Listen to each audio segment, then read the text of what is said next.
Bonjour à tous et bienvenue, vous écoutez Dans la Poche, un podcast dédié à la tech, au minimalisme et à la productivité. Je m'appelle Florian Beaufreton et je suis ravi de vous accueillir. Aujourd'hui, on va parler de maisons connectées. Alors, quels sont les usages d'une maison connectée? Quels sont les produits que l'on va pouvoir installer chez soi? Et est-ce que c'est compliqué de les configurer? On va débroussailler tout ça dans ce podcast avec mon co-animateur Abdel Amrani qui est passionné de domotique. Alors si le sujet vous intéresse, je vous laisse mettre votre casque sur vos oreilles, rangez votre smartphone dans votre poche et c'est parti.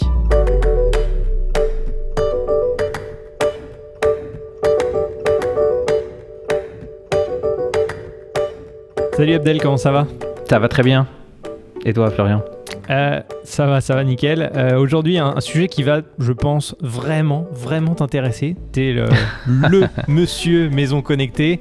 Ouais. Je sais que quand je suis arrivé à Montréal, tu m'as dit tu vas voir, j'ai plein de trucs connectés. Alors, j'ai pas pu voir grand-chose parce qu'évidemment, avec le confinement, je peux même pas venir chez toi, ce qui est triste. Mais t'as beaucoup de petits produits connectés chez toi. Tu t'es installé plein de trucs, donc j'ai hâte que tu nous en parles dans ce podcast. Est-ce que déjà, avant de commencer, tu pourrais me donner une définition de la maison connectée pour toi? C'est quoi une maison connectée? Ouais, j'aime mieux le mot maison connectée plutôt que maison intelligente parce qu'on entend souvent smart home, maison connectée. Et franchement, il y a zéro intelligence là-dedans. C'est des règles, des règles qu'on donne en fait à nos équipements, serveurs, machines, peu importe comment on fait tout ça. Et ces machines-là exécutent ce qu'on leur demande. Donc, en fait, ça rentre un peu dans la lignée de intelligence artificielle et tout ça. Lorsqu'il n'y a pas d'intelligence, c'est juste des processus qu'on faisait avant. On appelle ça aujourd'hui intelligent parce qu'apparemment, en termes de marketing, ça décolle assez bien. Ouais. Mais oui, une maison connectée, en fait, je dirais plutôt automatiser sa maison. En anglais, on dit home automation. C'est automatiser sa maison et créer des règles, en fait, créer des conditions qui permettent de lancer des actions.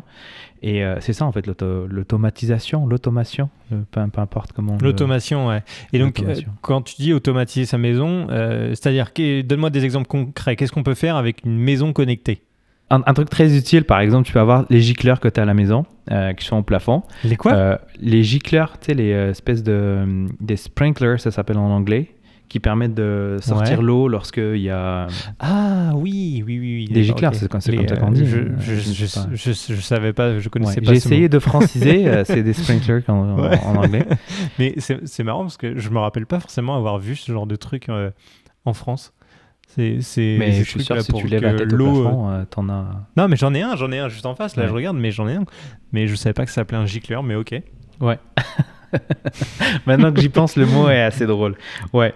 Donc, je disais, ce genre de dispositif-là, admettons que, je sais pas moi, tu as un détecteur de monoxyde de carbone, tu as un détecteur qui te permet de voir s'il y a un potentiel feu chez toi, bah, tu peux avoir cette possibilité-là de dire, bon, bah, je veux que mes gicleurs se lancent après tel truc. Par exemple, tu peux avoir une première notification qui dit un taux de monoxyde de carbone assez élevé. Montre-moi la caméra. Tu peux avoir une caméra connectée à la maison, tu regardes la caméra, si tu vois que la situation demande à ce que les gicleurs, s'ils ne se sont pas lancés automatiquement, bah, tu lances ça à distance. Donc ça, c'est un cas d'usage très utile, ça rentre dans la sécurité de la maison.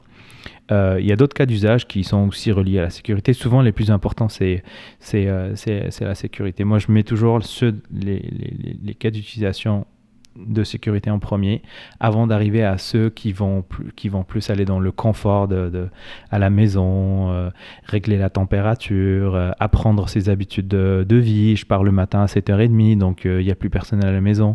Donc le chauffage peut descendre à un certain niveau, et puis il sait que le soir, je rentre entre telle et telle heure. Il sait que pour avoir la température que je veux, ça prend 30 minutes. Donc avant 30 minutes, je veux dire... Avant que je dois rentrer de 30 minutes, bah, le truc peut se lancer et puis quand je rentre à la maison, il y a la bonne température. Ce genre de scénario qui permettent en fait de juste pas se rappeler tout le temps qu'il faudrait faire tel ou tel truc parce qu'on est des humains. Notre mémoire et notre focus est sur d'autres choses toujours beaucoup plus importantes. Donc des fois, des choses du quotidien comme ça, on peut oublier. Donc pourquoi pas les automatiser et avoir quelque chose qui le fait pour nous. Donc ok, 2 mots pour résumer la maison connectée, c'est sécurité et confort. C'est les 2 aspects principaux pour vouloir avoir une maison connectée en fait. Ouais, après, on peut aller dans d'autres cas d'utilisation, loisirs. Et puis là, on va rentrer dans les couleurs, dans les RGB, Ouais. ce genre de... Ouais, on va donner un exemple pratique pour les gens qui sont en ville notamment. Tu peux, à chaque fois que si tu commandes un Uber ou un taxi, peu importe, au moment où le Uber approche de ta maison, d'avoir par exemple les lumières qui vont clignoter pour t'avertir que le Uber est en bas de chez toi et que tu peux descendre pour prendre ton transport. Ouais. Ça, c'est un usage concret, c'est un peu gadget, ok, mais ça peut être utile, admettons. Si tu es très occupé, que tu fais des trucs dans ta maison et que tu n'es pas à regarder ton téléphone ou que tu n'as pas ton téléphone sur toi, bah, tu sais visuellement que ton taxi ou ton Uber est à côté de chez toi. Donc ça, on peut aller dans ce genre de truc. Ça, c'est plus du gadget, du bonus. Ça rentre pas dans la sécurité ni le confort, mais c'est des usages. On peut aller jusqu'à là si on veut. Et ça marche avec des applications tierces qui vont permettre de faire des actions particulières en fonction d'applications que tu as sur ton téléphone ou ton ordinateur, j'imagine. Ok, donc qu'est-ce qu'il faut pour avoir une maison connectée? Parce que là, on va s'adresser à des gens qui ont soit zéro base, qui ne connaissent rien à la maison connectée, ou qui ont des légères connaissances. De quoi on a besoin pour avoir une maison connectée? C'est quoi la base? Bah, je vais donner un peu d'historique. Je te dirais qu'il y a plus d'une dizaine d'années, quand j'ai commencé à faire ce qu'on appelle aujourd'hui de la domotique, il n'existait pas grand-chose et il y avait très très peu d'appareils connectés qui te permettaient justement de lancer ce genre de scénario. Et à l'époque, il n'y avait que des prises connectées. À l'époque, en fait, tout était logiciel.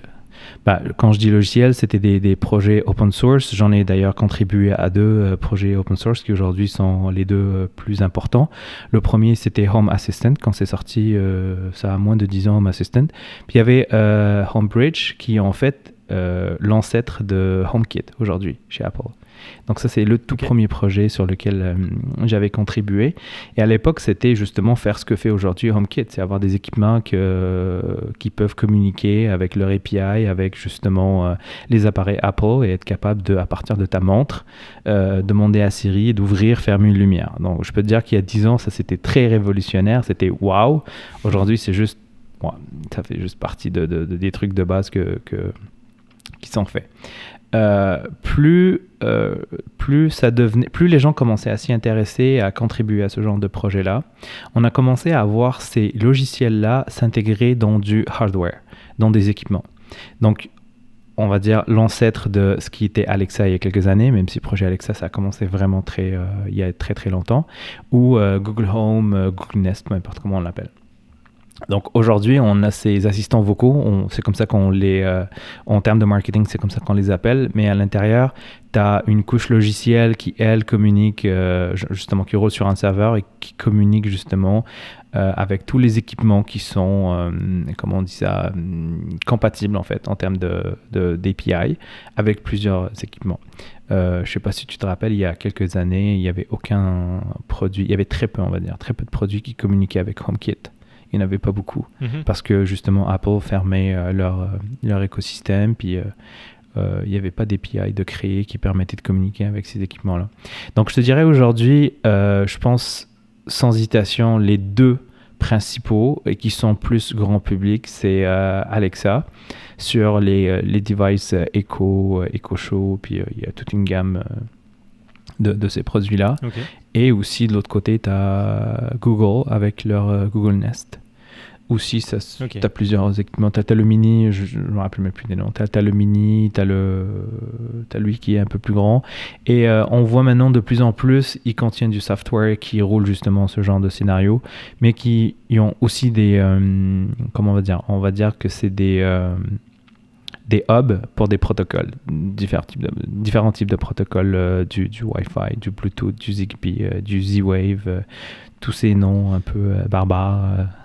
Mais alors du coup, ce genre ces mots barbares là, j'ai du mal à les retenir à chaque fois.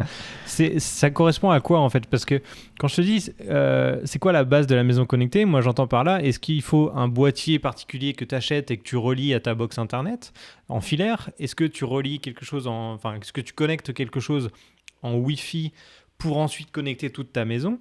C'est plutôt ça la question, parce que pour moi, tout ce qui est Amazon Echo ou Google Nest Mini, pour moi, c'est rien de plus ni moins, c'est ni plus ni moins que des enceintes connectées, on va dire classiques, qui vont pas me permettre de faire énormément de choses connectées à la maison. Ça va me permettre de jouer de la musique, ça va me permettre de demander un timer ou de demander la météo, ou de jouer de la musique ou un podcast, mais globalement, c'est à peu près tout ce que ça me permet de faire. Est-ce qu'il y a des boîtiers ou des choses en particulier à connecter qui vont être le centre de ta maison connectée, ou est-ce qu'au final, ton réseau Internet suffit à connecter ta maison ?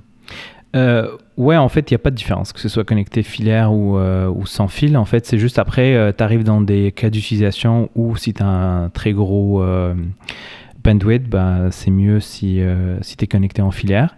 Et aussi le fait que des fois, le signal sans fil, il passe pas partout. Donc, c'est les seules limitations. Mais comme tu le disais, en fait, ces assistants vocaux aujourd'hui ne sont plus que des assistants vocaux.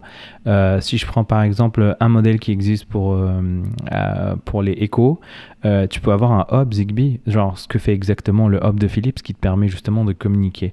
Ces noms barbares, j'ai dit des noms barbares parce que je sais que les gens sont pas très intéressés par la terminologie, mais ce sont juste des protocoles de communication. C'est juste, on définit des instructions pour discuter entre deux appareils qui parlent la même langue. C'est juste des langues différentes. Zigbee, c'est une langue, Z-Wave, c'est une langue qui a ses spécifications, en fait. Spécificités plutôt. Ok. Ça m'amène à mon autre point, c'est est-ce qu'il faut être informaticien pour avoir une maison connectée ? Ou est-ce que c'est accessible au grand public ? Pas du tout, pas aujourd'hui. Aujourd'hui, comme j'ai dit, tu peux avoir un assistant vocal. Tu l'achètes pour que ce soit un assistant vocal, mais une fois que tu vas un peu dans les options, tu peux voir que tu peux rajouter d'autres appareils de d'autres marques. Et aujourd'hui, la liste, elle est énorme. Elle est vraiment énorme. Donc, je sais pas, moi, je prends un exemple. Quelqu'un qui s'achète un Alexa Dot, les tout petits, là, qui coûtent, qui sont un peu plus abordables que les modèles un peu plus évolués. Ça te permet en fait de communiquer, je sais pas moi, tu peux acheter des lumières Philips Hue, encore une fois un autre truc qui est très connu et qui est très commercialement mis en avant, parce que c'est une solution clé en main. Ça demande pas grand chose, ça demande seulement de configurer le hub. Tu mets ton hub une fois qu'il découvre tes lumières. À chaque fois que tu achètes une nouvelle ampoule, un nouveau LED strip ou peu importe l'appareil Philips que tu achètes, il se connecte automatiquement avec ce protocole-là. Eux, ils supportent Zigbee. Donc, tu ajoutes ces appareils-là et ils sont visibles tout de suite sur Alexa. Et tout de suite, Alexa connaît leur nom et tu peux demander à Alexa de les fermer, de les éteindre. Dans d'autres cas, ouvrir, fermer, baisser, monter, température, ce genre de choses-là. En fait, chaque fabricant a un API qui permet de communiquer justement par l'extérieur. Donc Alexa, Amazon, ils sont incroyables là-dessus parce qu'ils ont des équipes, des grosses équipes qui travaillent là-dessus et qui implémentent justement ces API-là pour que chaque jour, la librairie, quand tu vas dans la librairie d'appareils supportés par ces appareils-là, ça grandit tous les jours. Donc, Ok. Et donc pour toi, si quelqu'un devait commencer à se faire sa propre maison connectée, ce serait quoi les indispensables, les produits indispensables que tu leur conseillerais pour démarrer à avoir une maison plus sécurisée et plus confortable ? Dans la continuité de ta question précédente, est-ce qu'il faut être un informaticien ? Je pense que selon ce qu'on veut faire, ça va demander plus ou moins des compétences un peu plus techniques. Pas forcément un informaticien, mais juste apprendre un peu plus sur des technologies ou des outils de scripting, créer des scripts. Donc, si on veut quelque chose qui va être clé en main, on ne veut pas se poser la question, on veut que ce soit très intuitif, très trivial en termes de compréhension, on va aller avec ces assistants vocaux-là. Ou il existe des hubs qui sont aussi clés en main, comme le Wink, comme SmartThings. Mais encore une fois, sur ces hubs-là, on peut aller aussi plus loin. On peut faire du scripting, ça veut dire qu'on va créer un script qui permet de si tu fais cela et ainsi de suite. Donc ça ne demande pas forcément des connaissances techniques, mais juste en fait être familier avec justement cet écosystème-là. Après, quand on goûte à ce genre de choses-là, on voit le potentiel et on voit surtout que les appareils ne ont encore une marge de progression qui est énorme. Et là, on a envie d'aller chercher cette marge de progression. C'est là où ça va demander un peu plus de connaissances techniques pour justement aller sur des solutions qui sont plus... quand on dit qu'ils sont plus destinés à des gens un peu plus techniques, comme Home Assistant aujourd'hui, qui est le système le plus puissant qui existe.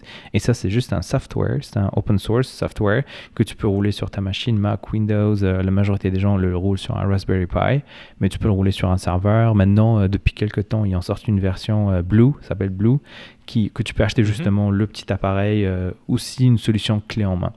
Et là, je peux te dire que le projet, il y a tellement de personnes qui contribuent.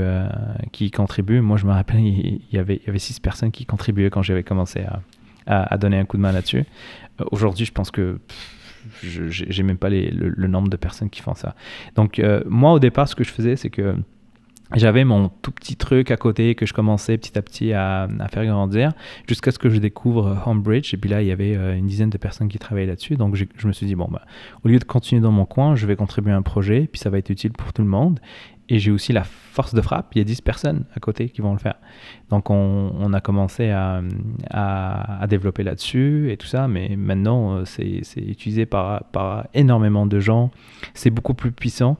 Et moi, ça m'a permis de gagner du temps parce que tout seul, je n'étais pas capable d'avoir tout ce que je voulais, en fait. Écrire tous les scénarios, implémenter tous les protocoles, tous les API de device.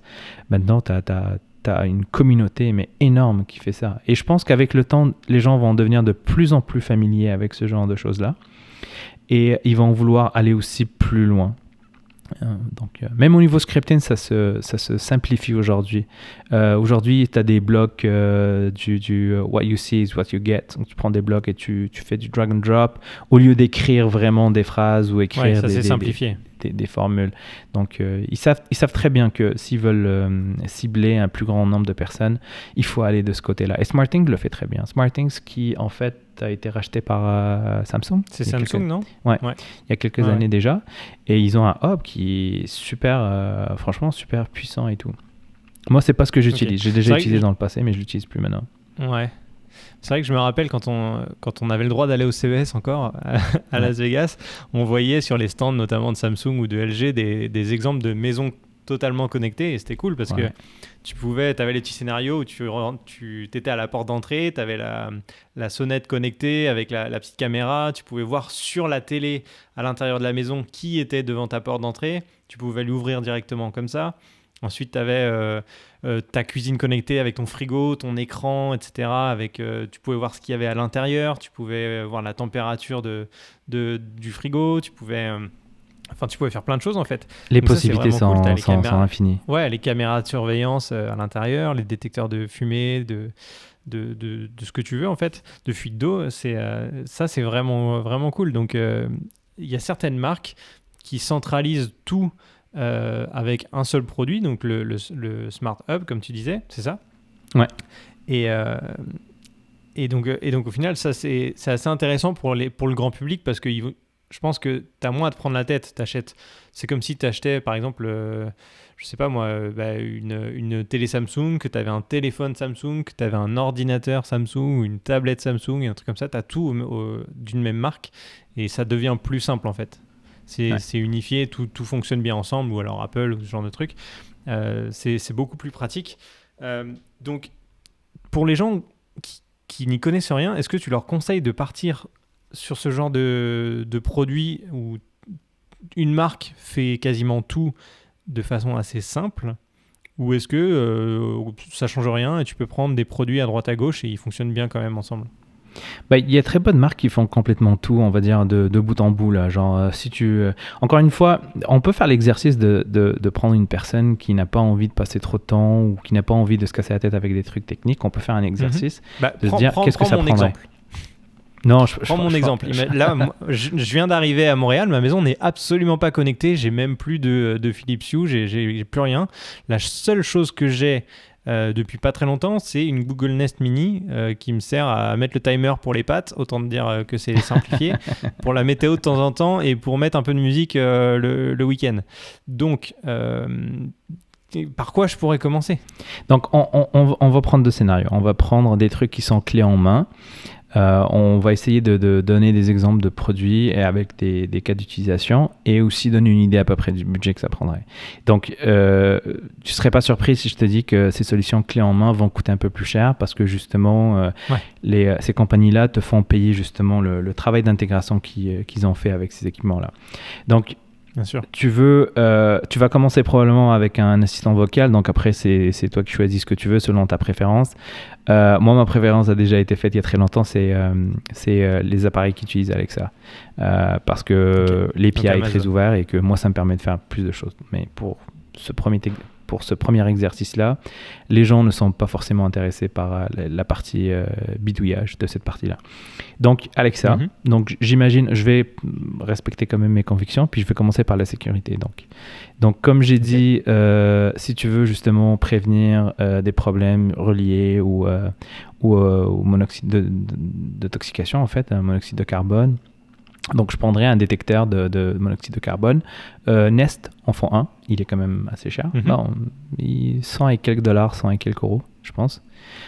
Donc ça, je pense, niveau sécurité, c'est important, surtout si on a des enfants et qu'on veut... surtout si on a du gaz à la maison et qu'on a envie d'éviter ce genre de problème. Si à Montréal, la construction est complètement différente de ce qu'on peut connaître en Europe, donc c'est souvent beaucoup de bois.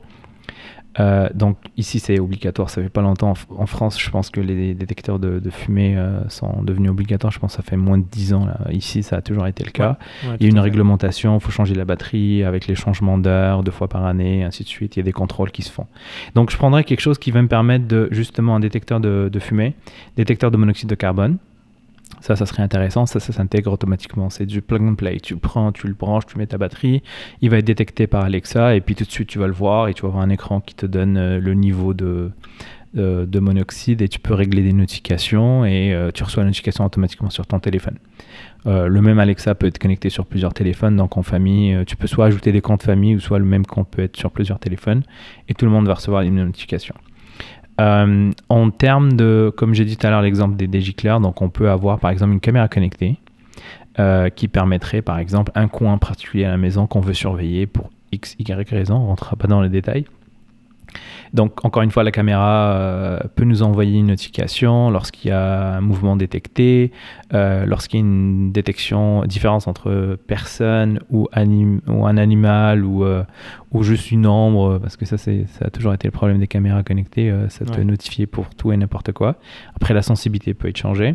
Détection de son, donc on reste un peu, on va dire, dans le côté sécurité. Si tu prévois d'avoir personne à la maison mais que tu entends des bruits, c'est que il y a un problème. Ouais, c'est pas normal, ouais. Il existe des détecteurs d'ouverture de porte, donc des trucs qui ressembleraient plutôt à ça, là, quelque chose comme ça, où est-ce que quand les deux se ferment, vont envoyer un code, quand ils vont s'ouvrir, d'ailleurs là je l'ouvre et je le ferme et je reçois des notifications sur ma montre. Okay. Donc ça c'est pour la partie sécurité. On peut avoir aussi des détecteurs de fuite d'eau, ça c'est quelque chose à Montréal qui arrive très souvent, les fuites d'eau, justement les réservoirs de chauffe-eau là. Donc tu peux avoir quelque chose comme ça. Et en fait, si tu as 2 connecteurs qui se touchent, c'est que l'eau a été un conducteur et qu'il y a de l'eau par terre, donc ça t'envoie une notification. Donc je pense qu'en termes de sécurité, on vient de couvrir dégâts d'eau, le risque relié au feu. De gaz et... Ouais, et justement les intrusions, les ouvertures de portes. Donc, comme j'ai dit, il existe des solutions. Tout ce que je t'ai montré ici, ce n'est pas des solutions clés en main. Donc, c'est des trucs qui ne coûtent vraiment pas très cher, mais qu'il faut avoir un minimum de connaissances, comment les programmer et tout. Mais sinon, il existe exactement la même chose, mais tu vas payer un peu le prix pour cette partie-là. Qu'est-ce qui resterait ? On a couvert seulement la sécurité. Après, termes de confort et économie d'énergie, on peut avoir quelque chose justement qui va baisser la température lorsqu'on n'en a pas besoin ou lorsqu'on n'est pas à la maison. Par exemple, tu peux avoir, un détecteur et ça, du coup, ça pourrait être logiciel. En dessous de certaines températures ou une exposition, parce qu'avec le GPS, ils peuvent exactement savoir où tu es. Tu peux régler mon exposition au soleil et si tu vois qu'il y a un peu plus de soleil, au lieu de continuer à utiliser ton chauffage, tu peux faire monter tes stores, tes rideaux ou peu importe ce que tu as à la maison et là tu vas gagner sur l'énergie sur le long terme bien évidemment. Ça reste quand même très bien pour l'écologie. Donc, si on peut ne pas consommer de l'énergie lorsqu'on n'en a pas besoin, c'est un très bon point. Confort aussi, économie d'énergie, chauffage. Donc, tu veux avoir une bonne température quand tu rentres chez toi, parce qu'il y a des gens qui se disent, bon, c'est pas grave, je vais rentrer chez moi, je vais le mettre, puis après 30 minutes, ça va être bon, mais tu peux avoir quelque chose qui va le faire pour toi, et quand tu rentres, t'es déjà dans une bonne condition. La beauté de la chose, c'est que tu n'as même pas à y penser. C'est une fois que tu as configuré ce truc-là, tous les jours de la semaine, au moment où tu rentres du travail, tu as ta maison ou ton appartement est à température et ça, c'est parfait en fait. Ouais, exact. Après, on va passer dans les trucs un peu plus loisirs, cool, gadgets, un peu le fun. Ce que je préfère, évidemment. Donc, en fait, ce que tu peux par exemple... quand tu rentres à la maison, tu peux créer des scénarios, et ça se fait très bien dans Alexa, qui disent, déjà tu peux avoir des trucs pour éviter le bruit. Par exemple, tu peux dire Alexa, après telle heure, tu diminues le son du speaker au cas où en plein milieu de la nuit, elle se met à parler et ça arrive quand même, ça arrive des fois.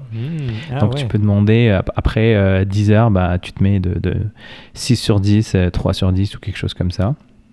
Tu peux régler des trucs du matin, genre le matin, tu arrives dans ta cuisine, tu dis, bon, un mot-clé quelconque, Alexa, vas-y, régale-moi, un truc comme ça.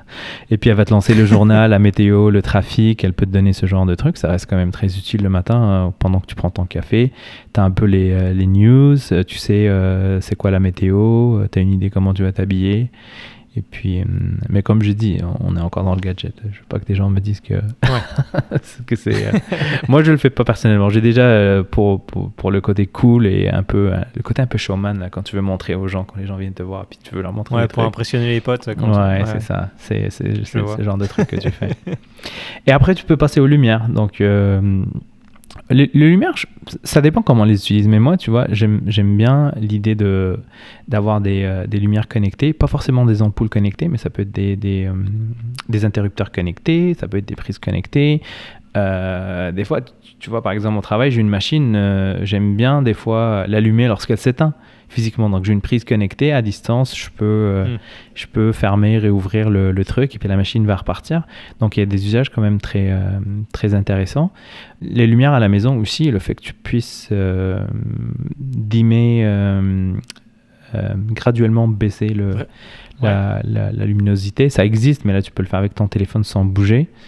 Donc là, les gens qui aiment bien, qui sont un peu feignants, qui n'ont pas envie de bouger, ça c'est quelque chose qui pourrait plaire à ces gens. Après, il y a la partie couleur, faire des scénarios qui font que avec telle musique, la couleur va se mettre à changer sur les lumières, ou lorsque je regarde un film, la couleur de mes lumières, il y a des gens qui font des cinémas maison, où est-ce qu'ils mettent des lumières qui s'ajustent justement aux actions ou à l'image qui est à l'écran.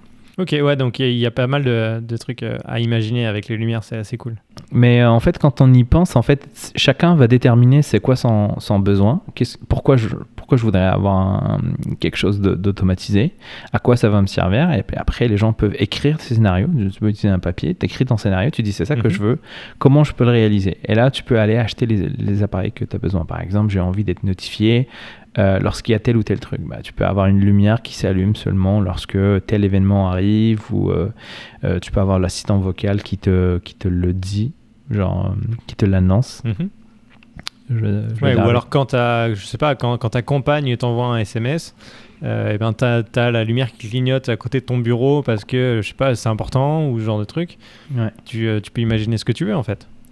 Un truc drôle qu'on avait fait pendant le confinement à la maison, c'est qu'on l'a mentionné dans un autre podcast, quand on avait des meetings en même temps, puis qu'il fallait savoir que lorsque le microphone de l'autre est ouvert, avoir un petit truc que tu appuies dessus, une lumière qui s'allume, puis la personne voit la lumière et dit « Oh, le micro est ouvert, donc je vais faire attention », puis ainsi de suite. Ah, c'est drôle ça. Gadget, mais bon, ça... Gadget, mais utile au final, parce que ça te sert de communication rapide, discrète. C'est plutôt cool. Et est-ce que ça t'a demandé, toi, beaucoup de bricolage, de connecter ta maison, de rendre ta maison, pas intelligente, mais de rendre ta maison connectée, ou pas ? Moi, ça m'a pris énormément de temps parce que je faisais pas qu'essayer de connecter, j'essayais de comprendre qu'est-ce qu'il y avait comme d'autres appareils que je pourrais utiliser, le maximum que je peux tirer d'un appareil, et ça commençait à me prendre beaucoup de temps lorsque j'ai commencé moi à fabriquer mes propres objets connectés. Ça, c'était ça me prenait un temps fou parce que le temps d'apprendre comment ça marche, je maîtrisais pas forcément toutes les technologies, donc à chaque fois je découvrais plusieurs technologies. Donc moi aujourd'hui, ce que j'utilise, c'est les technologies qui se cachent derrière justement les noms barbares que j'ai mentionné tout à l'heure. Moi j'utilise des trucs qui utilisent la radiofréquence. Donc les gens veulent pas forcément connaître comment, ils veulent pas rentrer dans les détails de ça, mais moi j'aime bien savoir comment ça marche parce que ça me permet d'aller chercher des cas d'utilisation que je peux pas faire avec justement ce protocole qui est fait juste pour le public. Et aussi ça permet de justement aller briser je sais pas, je suis supposé le dire, mais briser des sécurités sur des compagnies qui te laissent pas justement contrôler leurs appareils, et puis on va pas en nommer. Merci Sophie. donc ouais, des fois ça me permet d'aller faire des trucs que je pourrais pas faire avec les... Parce que malheureusement il reste encore des fabricants qui ferment leur API, qui veulent pas communiquer avec l'extérieur parce qu'ils ont des solutions qu'ils estiment complètes et qui n'ont pas besoin d'être compatibles avec d'autres. Donc ok. Donc voilà. Et donc toi, ton usage de la maison connectée, c'est quoi exactement? C'est quoi le truc qui t'apporte le plus d'utilité dans ce que t'as mis en place chez toi? Ouais, bah comme je t'ai dit, c'est la sécurité. Ça, c'est le premier truc. Donc, des caméras que tu peux allumer seulement lorsqu'il y a un événement que tu veux être sûr et très rapidement savoir ce qui se passe. Les ouvertures de portes, ça reste quand même très utile, savoir si ta porte a été ouverte entre telle et telle heure, ça peut te donner des indications. Bon, après, il y a des enjeux de vie privée, mais il faut juste respecter ces choses-là. Et puis quand on est plusieurs à vivre dans la même maison, si on n'est pas sur la même longueur d'onde, ce genre de choses-là, ça marcherait pas, parce que ça va venir empiéter un peu sur la vie privée de l'autre. Les détecteurs de fuite d'eau, ça c'est très important parce que c'est des trucs qui peuvent sauver énormément de tragédies et puis de coûts, parce que tu n'as pas envie de te retrouver avec une fuite d'eau qui peut passer chez le voisin et puis ça te coûte une fortune à réparer. Je pense que ces cas-là, c'est les plus importants. Après, des trucs qui te permettent d'ouvrir, fermer les stores, ça je trouve que c'est très utile quand même des fois, parce que avoir 12 000 télécommandes qui traînent, c'est pénible. C'est difficile, et puis je veux dire, c'est difficile à gérer, mais quand tu peux automatiser ça, que ce soit sur ton téléphone, soit sur justement, tu prends une télécommande qui fait tout, ou tu automatises. Moi, je pars du principe que la télécommande de téléphone, c'est juste le déclencheur justement d'une action, mais quand c'est automatisé, t'as pas besoin de faire aucune action, donc c'est encore mieux. Donc si quelque chose est bien... Après, il faut que tu analyses tes besoins avant de justement écrire ces scénarios-là. Il y a un peu plus de machine learning aujourd'hui qui permet justement d'apprendre tes habitudes de vie et justement analyser tes gestes et tes faits pendant un certain temps, et après commencer à prendre des décisions qui vont venir un peu qui vont être alignés avec justement tes gestes et ce que tu fais, et puis au fur et à mesure ajuster, et tu vas toujours avoir du feedback de ces devices là qui vont te dire est-ce que j'ai bien fait la chose au bon moment. Si tu lui dis oui, ça va l'alimenter justement, puis l'inciter à faire un peu plus, puis essayer d'améliorer justement ce scénario. Okay. En gros, c'est ça. Mais moi, j'aime bien, sans devoir utiliser tous ces trucs-là, j'aime bien justement connaître ce qu'il y a derrière et savoir comment ça marche. Donc, j'ai énormément d'objets connectés qui ne sont pas forcément connectés. Ils sont là juste pour des tests, ou pour justement aller des fois chercher le défi d'aller des API qui ne sont pas ouverts, puis en créer. Et pour terminer, tu estimes à peu près ça serait quoi le budget pour avoir une maison connectée avec les éléments principaux dont on a parlé, c'est-à-dire détecteur de fumée, détecteur de fuite d'eau, caméra de surveillance, et puis thermostat et un ou deux trucs confort, style lumière et puis prise connectée par exemple. C'est quoi à peu près le budget pour avoir une maison connectée, on va dire, basique?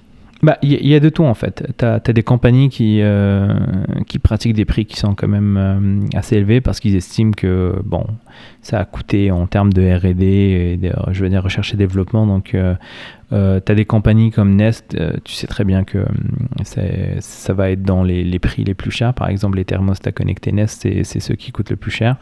Même chose pour les serrures connectées. Tu vas tomber sur des compagnies là qui font qui pratiquent des prix assez élevés, mais il y a, je l'ai déjà mentionné dans le passé, il y a une compagnie qui s'appelle Wyze. C'est des anciens de Amazon qui se sont installés sur la côte ouest, en fait à côté d'Amazon, à Seattle, et qui font justement des objets connectés. Ils font maintenant aussi de la santé, et franchement, ça coûte pas grand-chose leurs équipements. Donc, ils ont des caméras, les fameuses Wisecam qui coûtent $20, en fait, $19,99 US. Cette année, c'est incroyable tout ce qu'ils ont sorti comme appareil. Ils ont maintenant quasiment toute une gamme de produits connectés, détecteurs d'ouverture de portes, justement un système d'arrosage, les gens qui arrosent leur jardin, un système d'arrosage qui se lance quand il faut pour justement arroser l'herbe et pas avoir un tuyau qui est ouvert en tout temps sans une bonne répartition sur la pelouse. Ils font aussi des détecteurs, je l'ai mentionné, détecteurs de porte, des fuites d'eau. Ils sont en train de travailler sur un détecteur de monoxyde de carbone, un détecteur de fumée. Et puis voilà, donc des compagnies comme ça, je pense qu'on peut s'équiper pour pas cher. Mais après, ça, c'est quelque chose qui grandit avec le temps. On commence pas par tout acheter du premier coup. Comme j'ai dit, il faut analyser ses besoins. Est-ce que j'en ai besoin? Parce qu'acheter des lumières qui vont flasher et que tu vas juste montrer ça à tes amis pendant 2 minutes, puis après ça va rester dans un tiroir ou tu vas jamais utiliser ces appareils-là, c'est une dépense inutile. Donc, il faut vraiment bien déterminer ses besoins. Et après, du moment qu'on a le temps, on peut chercher des produits un peu alternatifs qui coûtent moins cher. Maintenant, le truc qui revient le plus souvent, c'est les doorbells, les sonnettes sur les portes où est-ce que tu as une caméra, tu sonnes, puis ça va sur ton téléphone. Ça coûtait super cher quand c'est sorti. C'était au-dessus de $200-300. Aujourd'hui, ça s'est démocratisé. Puis il y en a, la compagnie Ring, justement, il y en a qui commencent à moins $100. Donc ça, c'est... du moment qu'il y a des gens qui utilisent ces appareils-là, ça peut que se démocratiser et puis le prix va suivre, donc ça va commencer à diminuer. Ce qui coûte cher, c'est quand tu fais une production qui ne va pas vers des masses. Donc le produit que tu fabriques coûte très cher. Donc là, aujourd'hui, ça s'est vraiment démocratisé. Je pense qu'il y a eu des sondages dernièrement. Là, je ne sais pas combien de milliards d'objets connectés dans les familles, genre qui ont été achetés seulement cette année 2020. Les gens avec le confinement, ils ont trouvé le temps justement de faire ce genre de trucs à la maison et s'équiper. Donc l'adoption, je pense, est en bon chemin. Bon, du coup, si on peut résumer la maison connectée, privilégier d'abord, je pense, d'avoir des produits qui vont être plutôt liés à la sécurité de votre maison. Ça, on va dire que c'est la base avant de s'attaquer plutôt au loisir ou au confort. Et puis comme ça, vous devriez avoir une maison connectée vraiment top. Et si vous avez besoin de conseils, je pense que vous pouvez toujours écrire à Abdel dans les commentaires de ce podcast, de cette vidéo. Je pense qu'il pourra vous répondre parce que je sais qu'il connaît beaucoup de produits et qu'il pourra vous aiguiller là-dessus si jamais ça vous intéresse. Et puis n'hésitez pas également à partager en commentaire vos produits que vous utilisez dans votre maison, si vous avez des produits connectés, et comment vous les utilisez. On serait ravis d'avoir votre retour d'expérience et les usages que vous avez dans votre maison. Et voilà, je pense que on a fait un tour assez complet de la maison connectée. On pourra peut-être aller plus en détail dans d'autres épisodes sur notamment Amazon Alexa. On peut parler des enjeux sécuritaires, la vie privée. Tout à fait. Ouais. Et puis même tout ce qui est un peu plus technique, comme technique plus ou moins, mais de se baser sur un Raspberry Pi ou ce genre de choses qui est un peu plus en mode bricolage pour le coup. Ça peut être aussi intéressant pour ceux qui sont un peu plus avancés dans dans l'informatique notamment. Je pense que ça peut être vraiment cool. Donc voilà, n'hésitez pas à liker ce podcast si ça vous a intéressé, si la maison connectée ça vous parle, si ça vous tente. Et puis nous on se retrouve d'ici 15 jours pour le prochain épisode et on vous dit à très vite dans votre poche.